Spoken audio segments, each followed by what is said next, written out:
Assalamualaikum warahmatullahi wabarakatuh. Alhamdulillah wassalatu wassalamu ala Rasulillah wa ala alihi washabbihi wa mawalah amma ba'd. Hadirat al-fadil, terutama para Rais Surya bersama jajarannya, juga ketua-ketua Tamfidiyah bersama jajarannya. Alhamdulillah kita pada malam ini kita akan memulai kajian tentang kitab Al-Ashbah wan Nadhair. Al-Ashbah itu jamak dari syabahun atau syabihun. Itu artinya persamaan. Wan Nadhair juga sama itu. Nadhiru kulli syai'in ay syabihu kulli syai'in. Persamaan juga, misal sama.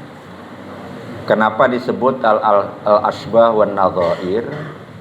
Sebab kitab ini akan menjadi rujukan mengenai furu'il fikhi. Sebelum saya kaji kitab ini karangan Imam Jalaluddin Abdurrahman Ibni Abi Bakrin As-Suyuti. Ini imam kita yang sangat terkenal. Dia juga kalau tidak salah itu punya kitab tentang ilmu hadis yang disebut Manhaj Zawin Nazar itu. Itu juga pakainya nazoman. Jadi dalam agama kita itu, hebatnya agama kita ini, agama lain saya belum pelajarin jadi nggak tahu. Jadi segala macam apa yang kita lakukan dalam beragama itu ada landasan, ada aturannya. Dan landasan yang jadi aturan utama disebut usulul fiqhi di dalam bidang fikih, yaitu Al-Quranul Karim, Al-Hadis An-Nabawi, Al-Ijma' wal-Qiyas. Tapi sebetulnya kalau diringkas bisa menjadi Al-Quranul Karim. Sebab hadis itu, kita memakai hadis karena memang berdasarkan Al-Quranul Karim, wa ma yantiqu 'anil hawa in huwa illa wahyu yuha. Jadi sebagai suatu landasan kedua, karena Al-Quranul Karim itu banyaknya lafadznya itu mujmal. Al-mujmal menurut usul fikih itu malam tattadih dalalatuhu, sesuatu yang belum jelas sasarannya secara pasti itu. Jadi oleh karena itu perlu ada keterangan. Keterangan untuk menafsirkan Al-Quran itu bisa Al-Quran bil Quran. Jadi ada yang kemudian Al-Quran itu secara global, kemudian ada yang dirinci. Tetapi ada juga yang kemudian Al-Quran itu dijelaskan dengan hadis. Karena berdasarkan Al-Quran, wa anzalna ilaika dzikra litubayyina lin-nasi ma nuzzila ilaihim. Aku turunkan kepadamu Al-Quran agar kamu menjelaskan kepada manusia apa yang diturunkan kepada mereka. Oleh karena itu ada pendapat nggak boleh bebas menafsirkan Al-Quran itu. Man fassara Al-Qur'ana bi ra'yih falyatabawwa maq'adahu minan nar. Dan tafsir yang paling murni, paling dasar tapi paling otentik itu tafsir Jalalain itu. Tapi perkembangannya kemudian sekarang banyak tafsir lain, terutama tafsir jalan lain. Itu nggak beres itu. Bukan tafsir Jalalain tapi jalan lain. Jadi dikisahkan oleh Nabi Muhammad bahwa suatu saat nanti ada seorang mubaligh seperti orang penjahit. Dia akan memotong baju, dipotong-potong sesuai dengan pesan ukurannya itu. Jadi semacam itu. Jadi kemudian setelah ada hadis ada ijma. Ijma itu kesepakatan para ulama, dan ini penting karena ada hal-hal yang kadang belum ditemukan secara jelas, secara pasti dalilnya dari Al-Quran atau hadis, maka para sahabat biasanya rapat, terus terjadilah ijma. Tetapi karena pendapat sahabat itu merupakan ijtihad, maka ijma itu bisa juga kemudian satu kata disepakati, bisa juga enggak. Tetapi yang pasti bahwa ijma itu dijadikan pegangan kita untuk sebagai dasar hukum. Kalau ikhtilaf itu di dalam qaidul fikih di sini nanti akan kita temui. Jadi la yungkarul mukhtalafu fi wa innama yungkaru al mujma'u alaih. Itu orang salah mengertikan bahwa ijma itu bisa diingkari, pada bukan. Jadi la yungkaru al mukhtalafu fi itu bukan ikhtilafnya, tapi mukhtalaf fi. Ada yang bilang ini halal, ini haram, itu ya biasa. Tetapi ijma juga begitu. Al-mujma' alaihnya yang kemudian bisa diingkari. Benarkah masalah ini telah disepakati oleh seluruh ulama atau tidak? Tetapi bahwa ijma' itu jadi kesepakatan adalah berdasarkan sejarah para sahabat itu pernah melakukan juga musyawarah kemudian untuk menentukan satu hukum. Meskipun kemudian hukumnya enggak jazman. Masalahnya hasil ijtihad itu al-ijtihadu la yanqudu bil ijtihad. Hasil ijtihad itu tidak bisa dirusak oleh ijtihad lain. Jadi kalau Abu Bakar menentukan ini hukumnya A, ya berlaku pada saat itu. Tetapi sahabat Umar kemudian punya kebijakan lain bahwa hukumnya B, ya sudah berlaku juga. Dua-duanya berlaku jadi. Sebab kalau hasil ijtihad seseorang bisa dikalahkan atau dirusak oleh ijtihad orang lain, maka orang lain pun nanti akan bisa dirusak oleh orang lainnya lagi. Jadi kalau hasil ijtihad A bisa dirusak oleh B, maka B oleh C, C oleh D. Akhirnya kemudian tidak ada satu dasar pegangan untuk dijadikan sebagai dasar hukum gitu ya. Lah ada 4, itu disebut namanya usulul fikih. Usul fikih itu pokok-pokok fikih. Kemudian usul fikih yang ada 4 itu, yang banyak kemudian menelorkan hukum itu yang pertama dan kedua, yaitu Al-Quran dan hadis.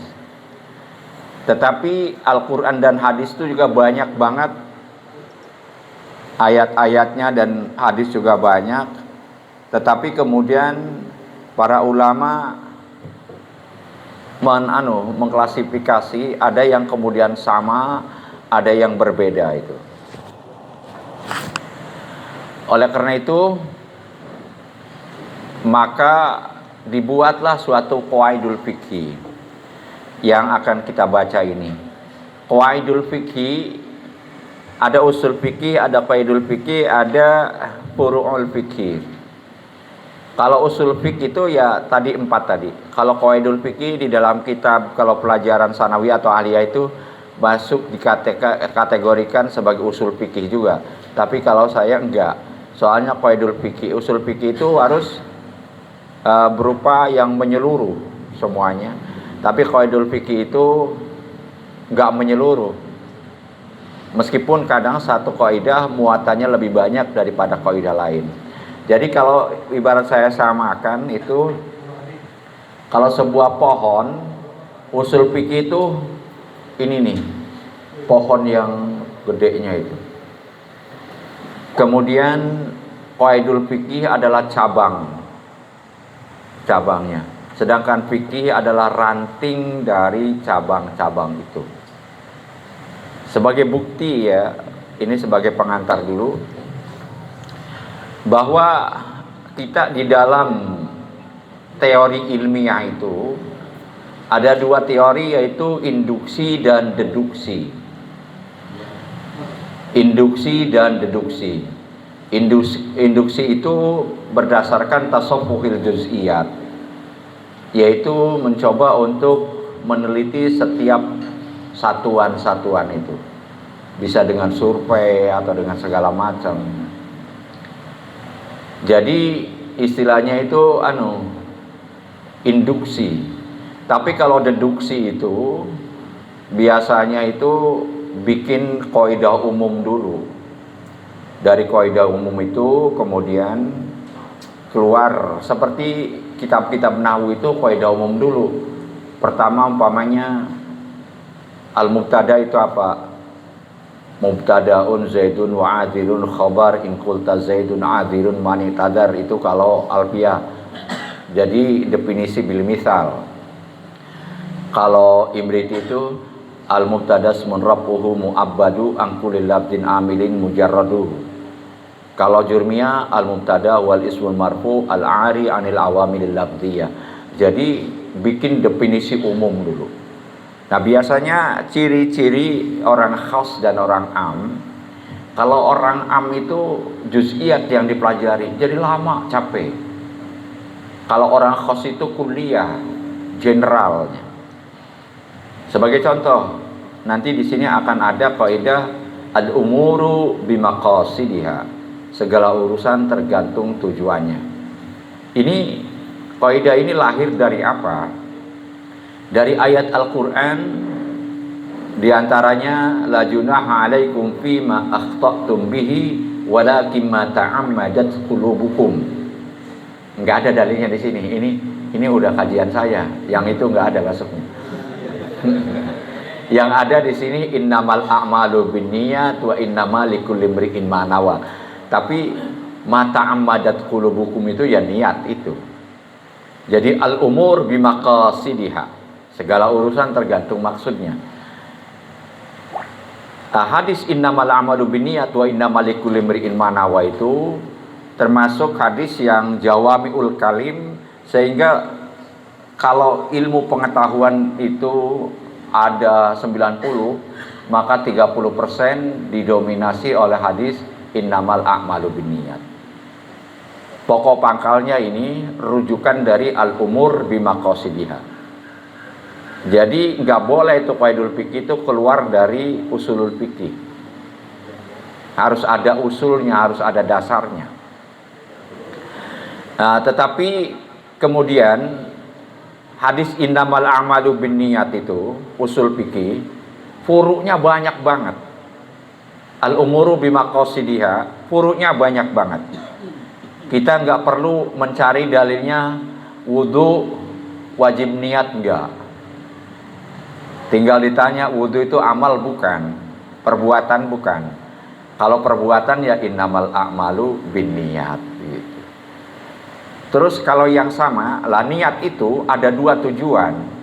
Pertama adalah untuk tamyizul ibadat minal adat. Yang kedua tamyizu rutabil ibadah ba'diha an ba'din. Makanya terus ada ta'yin. Di dalam niat harus ada ta'yin juga, sebab wa innamal likulli imri'in ma nawa, itu wajib ta'yin. Jadi furu'ul fikihnya mewajibkan ta'yin dari wa innama likulli imri'in ma nawa. Wudu wajib niat karena innamal a'malu binniyat. Meskipun ada yang kemudian menurut Imam Malik tidak wajib niat itu. Tetapi kalau yang Syafi'iyah yang seperti ini nih, aswana zahir, wajib niat dan lebih lebih enak di hati keraguannya itu.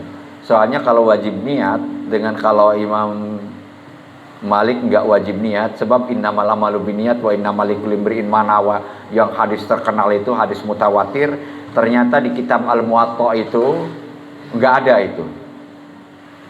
Jadi hanya ada al-a'malu binniyah gitu. Jadi ini hasil ijtihad Imam Syafi'i dan Imam Malik. Innamal a'malu binniyat itu al-a'malu mubtada, binniyah itu khobar.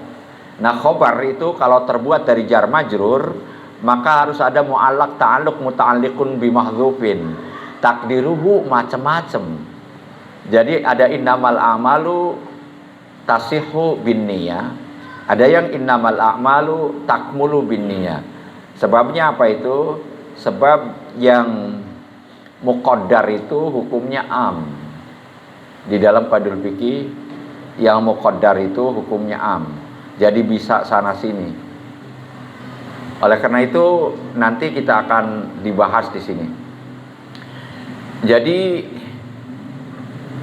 qaidul fikih itu sebetulnya saya kalau di dalam bahsul masail itu selalu ditanya ibarahnya mana, ibarahnya mana. Ini berarti dia masih juz'i ya. Ibarah kitabnya apa? Sebetulnya udah pakai usul qaidul fikih udah cukup banget. Tinggal kita bisa mengelola nggak otak kita itu untuk mentasbih dan mentandir. Makanya ada al-asbah wan nadhair. Dan saya nanti akan baca di sini contohnya paling beberapa baris saja. Karena yang lain itu ya sudah cukup lah, apalagi para ustadz ini. Umpamanya kita mau beri beras 1 ton. Tolong contohnya 5 kintal ya. Wah, itu nggak benar itu. Ya cukup 5 kilo aja. Contoh 5 kintal. Hah? Contohnya jadi nggak usah banyak-banyak, dikiaskan sendiri. Namanya juga qaidul fikih gitu.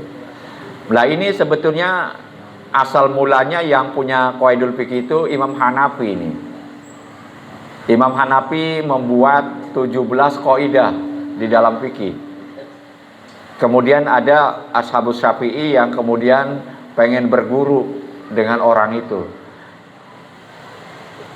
Di sini disebutkan orangnya itu namanya, ada di sini namanya yang buta mata itu, Ad-Dabbas. Jadi Hukiya Haka al-Qadhi. Ini tulisannya banyak yang salah kok. Ribet banget ini.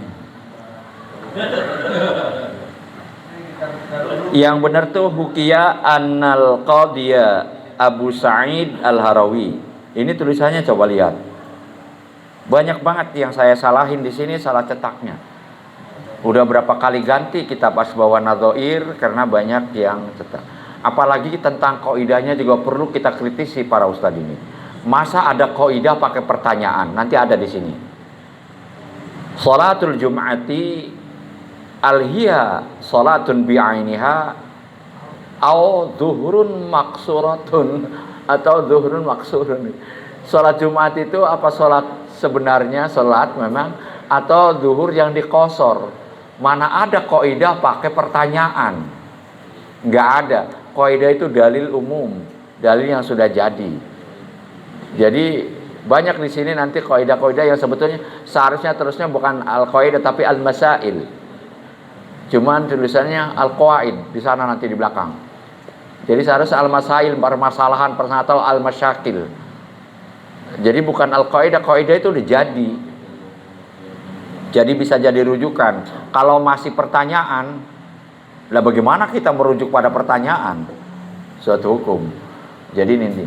Kemudian ada juga di sini tertulis, saya suka robah kalau ngajar, al-khuruj minal khilaf mustahabun. Itu banyak yang salah paham itu. Keluar dari perbedaan itu sunnah. Jadi kalau ada kontra kemarin itu milih si A atau si B, lebih baik gak milih, sunnah gitu. Al-khuruj minal khilaf mustahab. Salah itu.